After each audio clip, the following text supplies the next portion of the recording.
ദൈവത്തിന് സ്തുതി. പ്രഭാത കിരണത്തിലേക്ക് സ്നേഹവന്ദനം.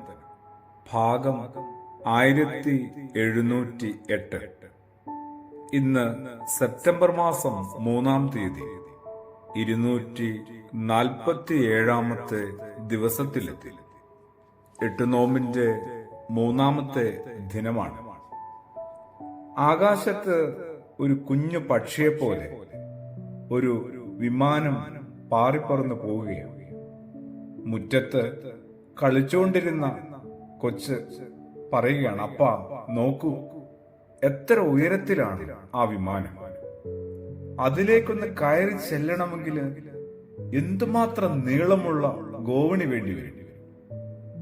കൊച്ചിന്റെ നിഷ്കളങ്കമായ സംശയത്തിന് മറുപടി അപ്പൻ ഇങ്ങനെ പറഞ്ഞു, കുഞ്ഞെ, നമ്മൾ ആകാശത്തിലേക്ക് കയറി ചെല്ലേണ്ട ആവശ്യമില്ല കേട്ടോ. നമ്മളെ കയറ്റിക്കൊണ്ടുപോകാൻ വിമാനം താഴെ ഇറങ്ങി വരും. ക്രൈസ്തവ ദൈവശാസ്ത്രത്തിൽ കെനോസിസ് എന്ന ഒരു ഗ്രീക്ക് വാക്കുണ്ട്. ക്രിസ്തുവേശുവിന്റെ മനുഷ്യാവതാരത്തെ സൂചിപ്പിക്കാനായിട്ട് ഉപയോഗിക്കുന്ന ശൂന്യവൽക്കരണം എന്നാണ് അതിന്റെ അർത്ഥം.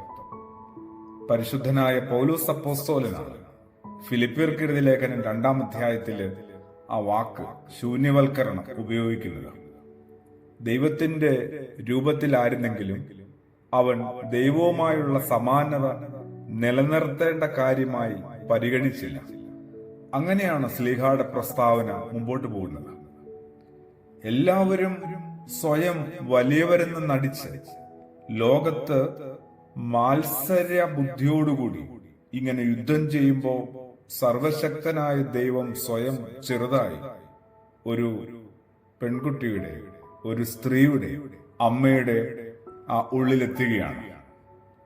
അഹന്തയുടെയും താൻപോരിമയുടെയും സംസ്കാരത്തിന് ശരിക്കും ഒരു ഇടർച്ചയായിക്കൊണ്ട് ശൂന്യവൽക്കരണത്തിന്റെ ഒരു പൊതുമാതൃക ഇവിടെ നമുക്ക് കാണാൻ പറ്റും. തന്നെ തന്നെ തീരെ ചെറുതായി കണ്ടു തുടങ്ങുക സാധിക്കൂ. നമ്മളിങ്ങനെ ഓരോ ദിനവും ഏറ്റവും വലുതായി നമ്മളെ തന്നെ പുനഃപ്രതിഷ്ഠിച്ചുകൊണ്ടിരിക്കുന്ന കാലമാണ്. സ്വയം തീരെ ചെറുതായി കണ്ടു തുടങ്ങുക. വൈകിയെങ്കിലും മറിയം ആ അമ്മ മാലാഖയുടെ മുമ്പിലും ശരിക്കും തെരഞ്ഞെടുത്ത ദൈവത്തിന്റെ മുമ്പിലുമൊക്കെ എന്തുമാത്രം സ്വയം ചെറുതായിട്ടുണ്ട്. അതൊരു വലിയ വലിപ്പത്തിന്റെ കൂടി ഒരു പ്രകടനമാണ്.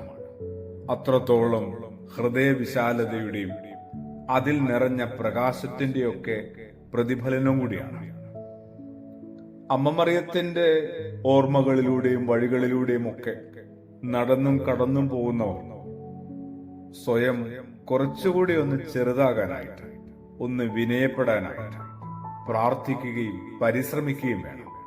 അത് അവനവന് വേണ്ടിയും അവനവന്റെ പരിസരത്തിനു വേണ്ടിയാണ്. ആമേൻ.